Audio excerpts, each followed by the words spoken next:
Olá pessoal, então hoje vamos falar um pouco sobre a teoria da relatividade. Meu nome é Nildo Júnior, eu faço parte do curso de licenciatura em Física, estou no 8º período, na unidade acadêmica à distância, na Ruraltec UFRPE.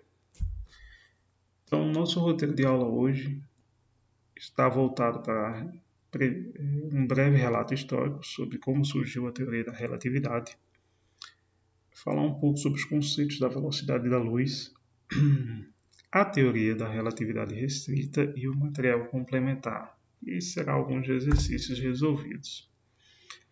Então, a teoria da relatividade ela foi proposta pelo físico Albert Einstein. Ele nasceu em 1879 e veio a falecer em 1955. E a teoria da relatividade ela foi publicada em um artigo em 1905. O artigo se chamava A Eletrodinâmica dos Corpos em Movimento. E a teoria da relatividade ela é uma junção de duas teorias. Existe a teoria da relatividade espacial, na qual nós vamos ver hoje, e tem a teoria da relatividade restrita, aliás, geral.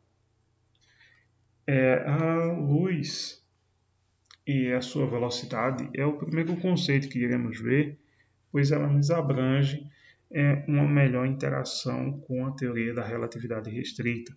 Como a gente sabe, a luz ela tem uma velocidade definida. A gente pode até considerar em algumas equações como ela é constante. Então, como ela é constante, para dois observadores, como é o nosso caso aqui, o nosso exemplo, mesmo que um esteja em movimento e o outro esteja em repouso, a luz ela vai incidir, ela vai encontrar esses dois corpos em uma mesma velocidade. A velocidade dela não vai variar. Ela vai encontrar com a mesma velocidade porque ela é constante. Mas aí leva-nos a uma pergunta: e o tempo relativo, né, para essa questão de velocidade da luz? Então aqui nós temos um pequeno exemplo de um vagão de trem que ele está em repouso. E aí dentro desse vagão alguém aciona uma luz e aí quando a luz liga, a propagação dos raios que são emitidos por essa lâmpada incide sobre as paredes do vagão de forma homogênea, como podemos dizer assim, os impactos ocorrem ao mesmo tempo. Isso porque o vagão ele está em repouso. Mas a partir do momento que damos uma velocidade ao vagão, ao acionar a lâmpada, percebemos aqui no diagrama que os raios que começam a ser emitidos da lâmpada, eles vão incidir primeiro na parte de trás do vagão e depois é que eles vão incidir na parte da frente do vagão. É claro que isso a olho nu e nas condições cotidianas não percebemos essa diferença de impacto. Mas, através de cálculos, sabemos que a luz ela incide primeiro no fundo do vagão para depois incidir na parte da frente devido ao vagão estar em movimento.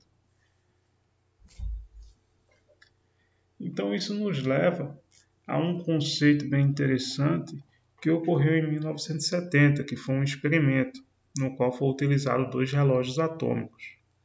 Um relógio atômico, para quem não sabe, ele utiliza elementos químicos como o césio e o hidrogênio para medir e mensurar a escala do tempo. E eles são um tipo de aparato que tem uma precisão assim absurda em relação à medição do tempo. Então, o experimento foi realizado da seguinte forma: um relógio atômico foi deixado em terra e o outro foi colocado dentro de um avião. E aquele que estava dentro do avião, ele deu 2 voltas ao redor da Terra e depois ele voltou para o seu ponto de origem. E ao observar o relógio que estava dentro do avião, ele estava ligeiramente atrasado em relação ao que ficou em terra. Então, por que isso acontece? E aí vem uma indagação. Sabemos que relógio em movimento, eles batem mais devagar. Ou seja, para o avião, para o relógio que estava no avião, o tempo ele passou mais devagar do que para aquele que estava em terra, no caso em repouso. Então, para essa condição, existe a dilatação do tempo, como é bem previsto.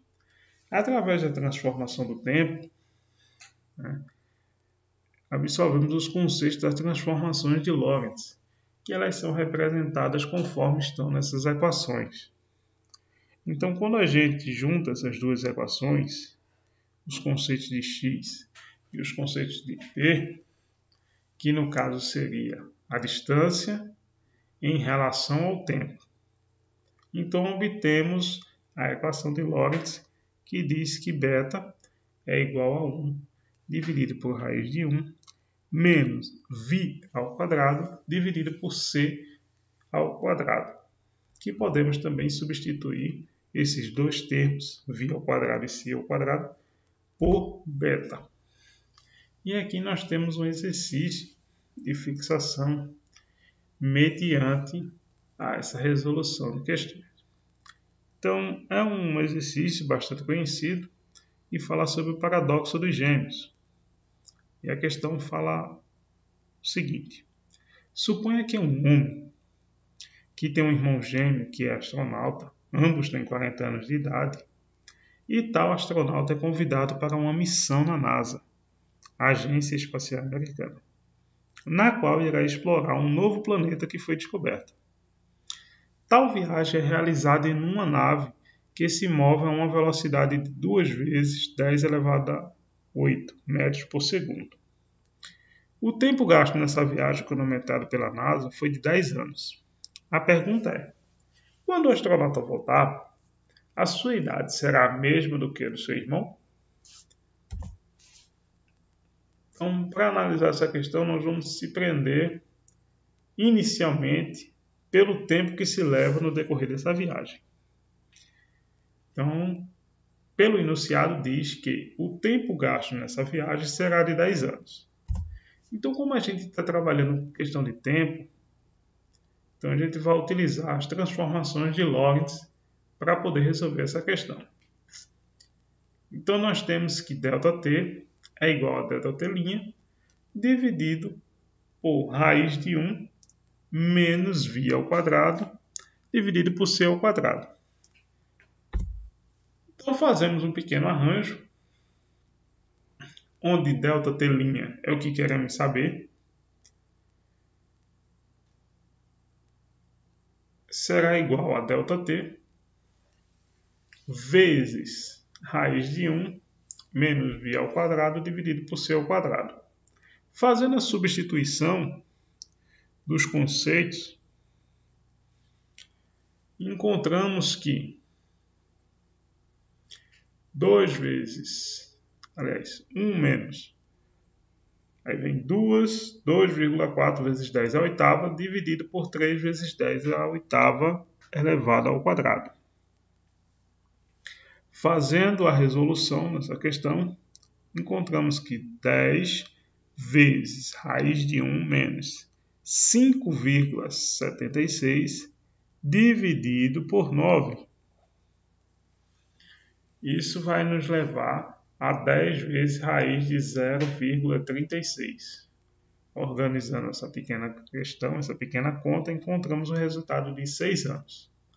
Então, o tempo de viagem do astronauta ele será de apenas 6 anos. Ou seja, quando o astronauta retornar para a Terra, ele vai estar com 46 anos, enquanto o seu irmão ele vai estar com 50 anos. Isso ocorreu porque é como se fosse o mesmo efeito do experimento que ocorreu em 1970, em que um relógio atômico ficou em terra e o outro relógio atômico ficou no ar. Então o tempo ele passou de forma diferente para o que estava em repouso. O mesmo ocorreu com o irmão. Como ele ficou na Terra, de certa forma, em repouso em relação a uma velocidade absurda, como está sendo mostrada no enunciado, então o tempo ele passou de forma diferente. Então o irmão ele ficou com 46 anos e o outro com 50 anos. Espero que vocês tenham gostado. Até a próxima.